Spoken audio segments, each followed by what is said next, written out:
هاي شنو كتوجدي لنا اليوم؟ اليوم كنوجد لك التاكوس اسيدي. تاكوس؟ ويجي ماشي قلتي دايره الريجيم؟ داير ريجيميه، ولكن انا داير ريجيم ماشي هي ان نبقاو بالجوع ونحرموا راسنا. ايوا كيفاش هتسرد هادشي هذا؟ اجي نوريك. يلا. اليوم داير لكم التاكوس مع مجموعه ديال الخضر.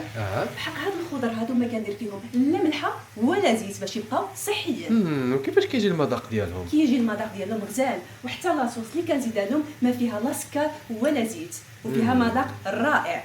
ثاني حاجه هي الكفته اللي كنستخدموها مع التاكوس.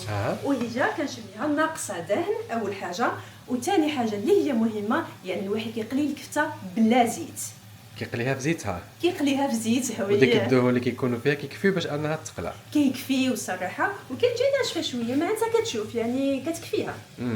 غير واحد يستخدم، اسمح لي نقول لك واحد الحاجه، واحد يستخدم المقله اللي ما كتلصقش باش يقدر يقليها زعما وما تلصقلوش ولا شي حاجه. معلومه مهمه هذه. ثالث حاجه اللي هي مهمه بزاف، ان الواحد واخا يكون كياكل الاكل الصحي ما ينساش انه ياكل بواحد الكميه اللي هي معقوله، يخلي واحد الكونترول، حيت واخا ياكل الاكل الصحي واحد يقدر يزيد في الوزن لكن لا واحد الكميه اللي هي كبيره.